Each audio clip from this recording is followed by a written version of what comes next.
there, free spirits. Welcome on in to an impromptu solo session with your co host, Louisa Anderson.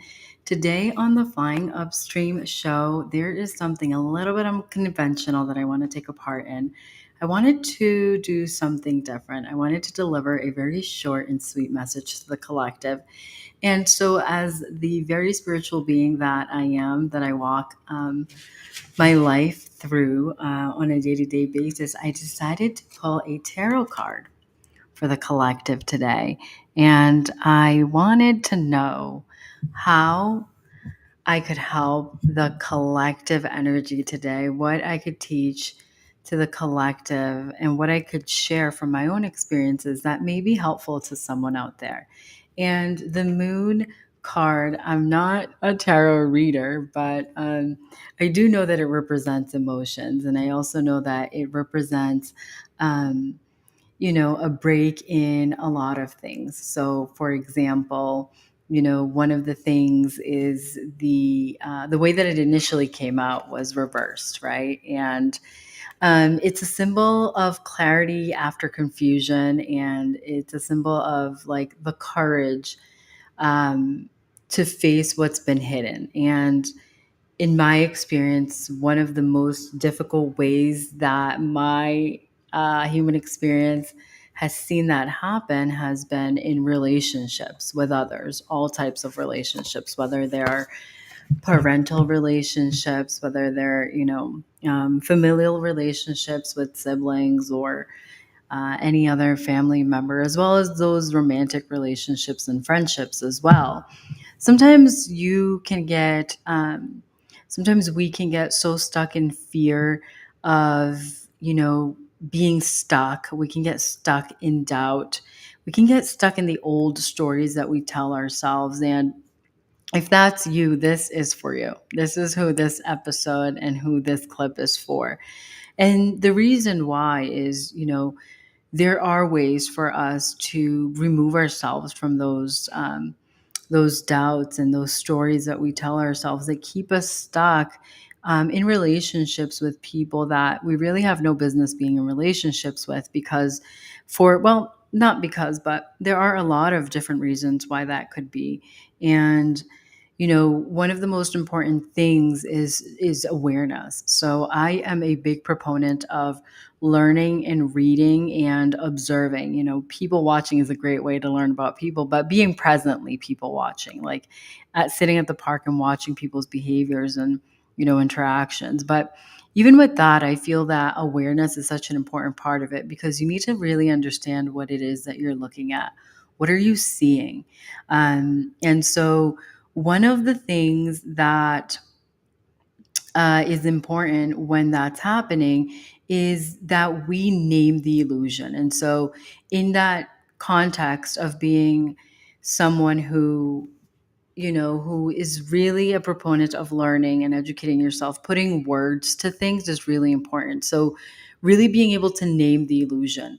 So, if someone in your life is not reciprocating, for example, consideration, then that is a big clue that that's not a relationship that you need to be in. Of course, there are a myriad of things that can happen before you make that decision. But what you really need to ask yourself is, what story am I telling myself that might not be true in this relationship?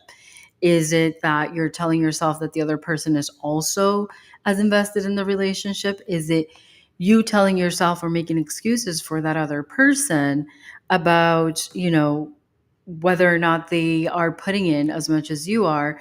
And you really just need to stop. That's what I say all the time. We really need to stop and take into consideration what it is that's happening. You need to be able to name it. You need to see it first. You need to name it.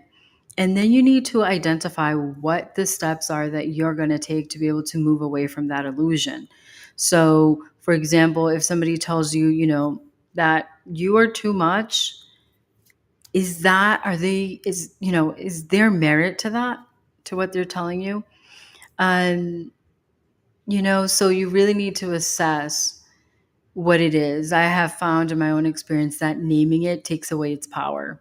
Once I know what it is, once I can have the awareness about what it is, it no longer holds power over me because now I know what it is, and now I can take the time to go within, do my journaling and do my, meditating to be able to understand what wound within me caused me to allow it to get to that place where that person felt like I was too much. What allowed me to engage in that relationship that somebody felt that I was too much.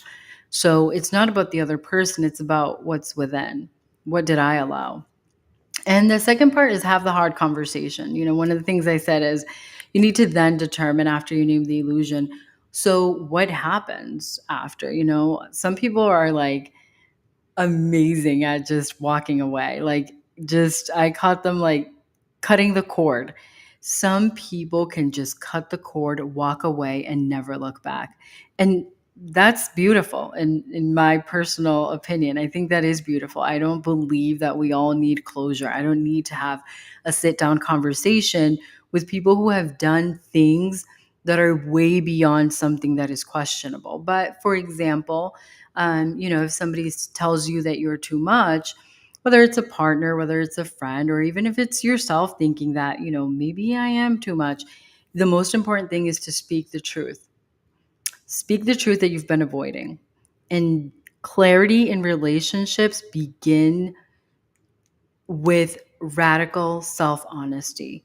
You need to radicalize honesty within yourself and then externally. And you need to expect that. That needs to be an expectation that anyone who enters in any sort of relationship with you is aware they're going to have to come, to the surface and come ready to show up that way. Because if they're not, then that's not a relationship you want to be in. What starts to happen when you accept one thing, when you accept them to not be honest, is then what else are they not honest about? And then what else do you have to question that they're not honest about? And so that's just muddying waters that are unnecessary.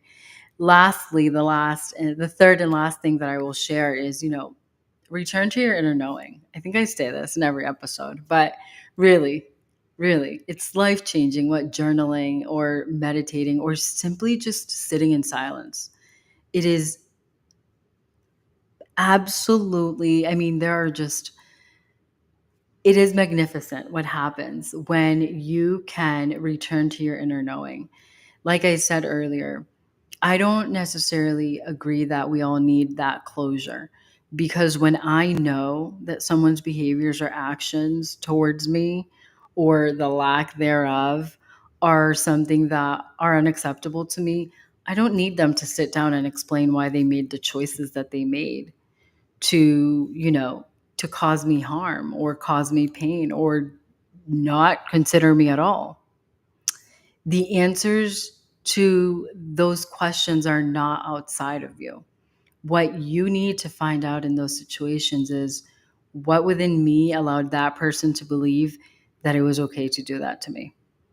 And sometimes it is about them, but we don't make it about them. What you need to know, you already know it's within you. Then you need to figure out what to do with that. Am I going to change that in my next relationship? Do I need to verbalize it? When in my next relationship, is that something that needs to be put on the table? Is that a conversation that I should go back and have with the rest of my friends and my family?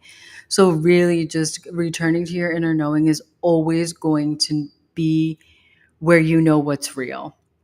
The illusions will fall when you stop running from it. When you stop running, it stops chasing you. There's nothing to chase if you're no longer running. Once you name it and you're aware of it, there's nothing to run from. So I would say, the three things that I shared today to start clearing any fog that you may be experiencing is naming the illusion. That was number one. Have the hard conversations and return to your inner knowing always. The illusion will stop running when you start running toward the light. It doesn't want to be there with you. So let me know in the comments what illusions you are ready to release today. Tell me what version of yourself you would like to see in a more clearer space. share it in the comments, or send us an email at flyingupstreampodcast@gmail.com. And we look forward to engaging in conversation. Thank you so much.